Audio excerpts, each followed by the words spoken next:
Hey you guys, it's Peter, and welcome to my channel, Peterisms, where I tell stories of my life and just little things I've learned as I have grown into the person that I am today. And I am holding this little munchkin right here because he has put me and his dad, I'm like slobbering, he has put me and his dad through it in the last 24 hours, haven't you, Betty? How are you doing today? He said, well, I'm fine. I'm rested. I feel good. I've been outside with my brothers. He has had a really good day. So let me tell you a little story first before. It's like a mini story leading into the bigger story. Last night, I was driving around listening to my audiobook. Alex woke up and he was like, I have a horrible, horrible headache. Can you bring me some Aleve? Because I have Aleve for my migraines and I usually keep it in my car. So I brought it home to him. And it was thunderstorming. It was bad outside. And I think that kind of has something to do with what happened. So I come home and I'm like something's not right. I smell something, right? And on the staircase, Pee-Pee has gone to the bathroom and it was not pretty. Let's just put it that way. So I clean that up. I give Alex his Aleve. He send him back off to bed and it's like thundering outside. It's, you know, and I'm over here on the couch and I'm like reading a little bit because I'm reading this great book right now. And it was like the perfect weather. I'm reading The Invention of Hugo Cabret, if you've ever read it. It takes place in Paris in like the 30s. And it just felt very much like that. So I'm reading that and I start hearing Pee-Pee cough a lot upstairs. And so I was like, okay, well, I'm going to go to bed. And like usually he does a little bit better. And if you watch my vlog, what you know is that we have found out recently that Pee-Pee has, he has a heart condition, he has an enlarged heart, and he has heart disease. And so we have him on many kinds of medication, and the medication is to try to like limit the coughing. So he'll go like 3 or 4 days and not cough at all, and then he'll have like a day where it's just horrible. And last night, it was so interesting because like I had said to him, like I talked to the dogs, you know that, but I had said to Pee-Pee, I said, I'm so proud of you, you haven't coughed for 2 days, and like 20 minutes later, he started coughing upstairs.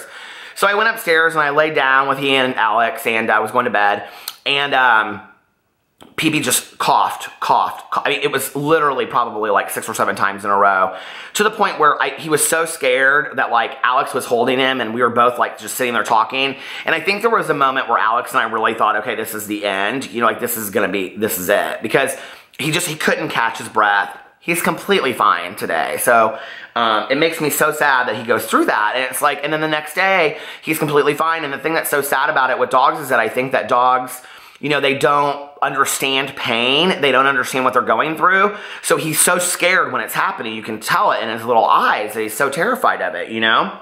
And so anyway, so Alex and I finally fall asleep. Now, I will tell you that at this point of this going back and forth and us being up and we couldn't figure out what was going on, you know, like we'd give him, you know, a little treat and he would be fine, and then we would take him outside, and it's now 7:50 a.m., okay? And this has been going on since like 2:30, 3 o'clock in the morning. So we go to sleep, and I wake up, and Alex has the bathroom light on, and I go, babe, what is that smell? And he goes, Pee-Pee like pooped all over the floor. And I go, what? And he was like, and Alex was not happy about it. He's like, I've got to get some sleep for work. Pee-Pee pooped all over the floor. So anyway, I go down there. He had almost cleaned it all up by then, but he had his like phone out, you know, like this with a flashlight and stuff. And Pee-Pee had just had mass diarrhea all over the floor. Well, and he's coughing now on top of it. Alex gets into bed and he's coughing again, and we're both holding Pee-Pee. And I really think we thought in that moment, like, this is it. Like, he's just cannot hold on to, you know, any kind of food. He's having diarrhea. He's coughing like crazy. It hasn't been like this. This is going to be it. And then we wake up this morning and both of us are dog-ass tired, and Pee-Pee's like, ooh, ready to go run outside. So I don't know. We upped his medication today per the vet, and we hope he's doing a little bit better. He seems like he's doing a lot better today. He's like been running outside and whatever. And you know what? And it is totally worth having to clean up dog poop and, you know, be very attentive to my dog and not get a lot of sleep to have one more day with him. And that's just the reality. But I was sitting here, and this is not the story. I was like, you guys are like, is that the story for today? No, that's not the story. But I was walking around the house because I was like uploading my other video, and I was like, I don't really know what I want to make a video about on this channel today. I also do not have a video cemented for tomorrow for my Dear Peter advice video. So if you have something that you'd like me to give you advice on, and it could be anything, okay? Anything in the world, right? Like, should I play piano versus a saxophone? Whatever. Just email it to me. The email is below. It's the one that is not for business contact. It's the other one. And you're thing might, your suggestion might end up in a video. But anyway, I was walking around, and so when I make videos, it's funny because like you guys see in my vlog, but you don't see me like doing the videos. I light the candles, and like I go and I get my coffee from Starbucks, so I always have it sitting right here.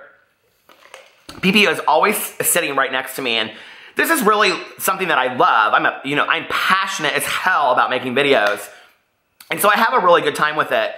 The fact that PP was feeling so much better really, like, brightened my spirits today. And so I was in the kitchen, and I started going, nah, I was looking at, like, PP and I were kind of, like, dancing in the kitchen, and we were like, na, na, na, na, na, na, na, na, na, and I was like, oh my God, I had forgotten all about that. So, my mom back in the day, okay, she was somebody that she could give you entertainment on a budget. She could turn your brown eyes blue. She could just turn your frown upside down. And that was kind of like, later in life, she suffered with a lot of depression, like severe depression, mental health depression, where she couldn't get out of bed and stuff like that. But when I was young, my mom was really good about like doing little entertaining things. And I'm like in my head, like thinking about like the things that she did. And one of the things that we would do is, we would like take songs, and then we would like have to like, we would be in the kitchen, and it would be like while she was cooking, and she would tell me later, like, Peter, you were an only child. I had to cook dinner. I had to entertain you at the same time. So we would do this thing where we would do like that, na na na na na, and we would go around like this, and like, like lock arms, and she would go, ha, like that, and then we go the other way, and she would do it like while, stirring the spaghetti. But then the other thing that she would do is that she would like pick a song, like, okay, so we would do like a musical song, and it would be like tomorrow, like, the sun will come out tomorrow. But then she'd go, okay, country version, and then we have to go, the sun will come out tomorrow, and then we'd have to do it like a country version of it, right? And then we would have to, she'd go jazzy, and then we'd go, the sun will come out tomorrow. It was like we would have to change it up, right? And I think a lot of me singing on my main channel comes from that, comes from my mom just always being so funny, and like, but with the stupidest shit in the entire world, right?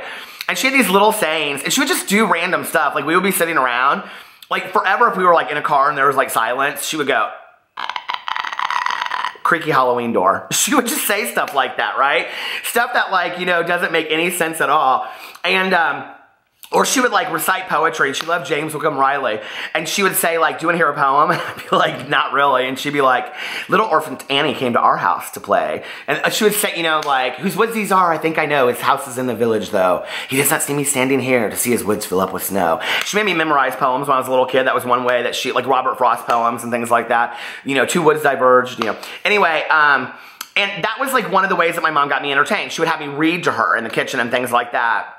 My mom also was really good with playing imagination, and she would have me like be a spy around the house, and I had to go look for certain clues, and she would write down the certain clues, and the clues would be things like a curler, but it had to be a certain color, or like she knew things that she knew were somewhere, and I would have to go look for them, And then I was forever setting up like puppet shows and just whatever, and it's interesting because I think a lot of times people look at growing up as an only child as being like this very, very sad thing. And although my parents were divorced they were separated when I was 6, and they were divorced when I was 8. And I had very separate relationships with them. I've talked to my vlog channel extensively about my relationship with my dad, and my dad called me every day from the time that he left until the time I graduated from high school in the morning before school to make sure that I was up and on my way to school. And I spent like almost every other weekend, if not like a lot of, my mom wasn't getting her master's degree when I was younger, so I would spend most weekends with my dad so my mom could study. And I just had a really cool upbringing with both of them. That's putting the alcoholic piece of my mother aside, because that was a huge part of it. That was very scary to me. But I don't always like to tell just the negative. I like to show the positive too. And there's so much of it. I remember Saturday nights were Love Boat, Charlie's Angels, and Fantasy Island. And that was the way that my mom and I spent Saturday nights.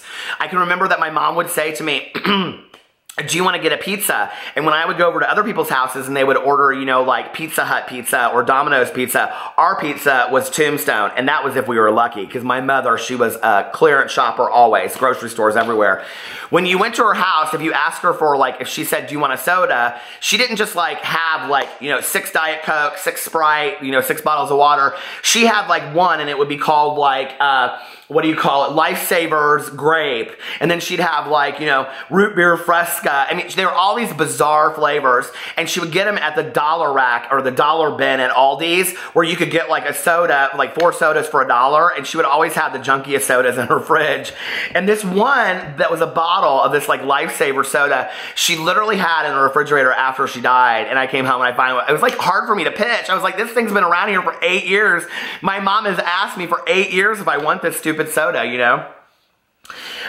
We would watch movies, and it would always be like old-timey movies, and I can remember we had a Betamax when I was real young, and then for like my 10th or 11th birthday, maybe my 12th birthday, my mom's, she said, I want to buy you something that you really want. And she goes, what do you want for your birthday?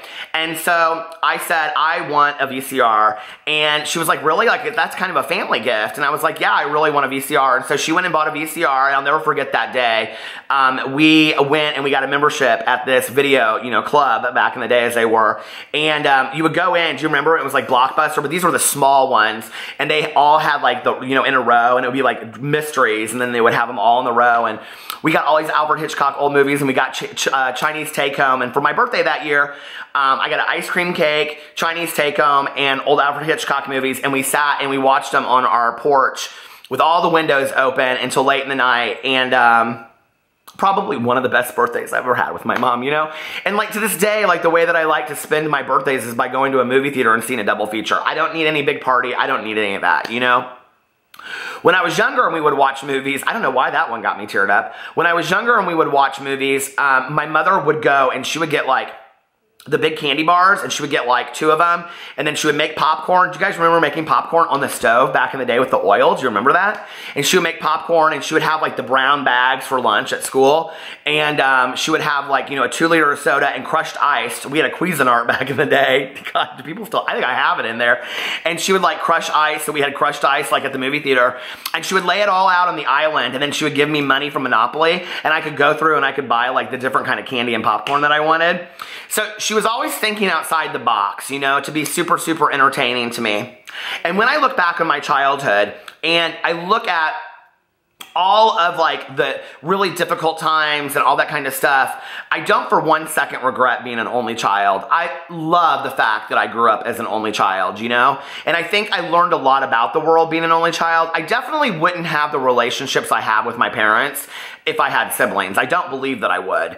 That being said, at times I've been very, very jealous that I don't have siblings. My cousin Caroline, who our mothers were only mothers, is also an only child, and she has an only child, and so she and I are like brother and sister, and we're 3 years apart, and we were kind of raised like brother and sister, so we share a lot of memories and things like that. But I'm so thankful for my mom for always turning things into fun, you know?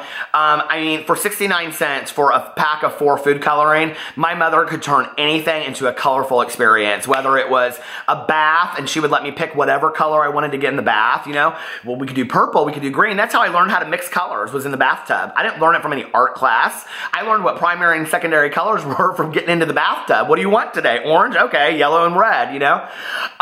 You know, to like my drinks, like if I was drinking Sprite or orange juice or water, I mean, was able to add food coloring to it. My mother was so creative and so inventive on things, and what she really taught was it doesn't take any kind of money to give a very entertaining childhood to somebody and to just allow somebody to think magically. It doesn't take anything to dance in your kitchen. It doesn't take anything to sing out loud in your car. It doesn't take anything to add a little food coloring and a little color to life on a daily basis. Wear a bright shirt, you know, wear a bright hat, do something different, wear a costume, you know, make your life a little bit more magical. And that's something that my mother left with me, and I'll always remember it. I love you guys, and I will see you tomorrow. Bye.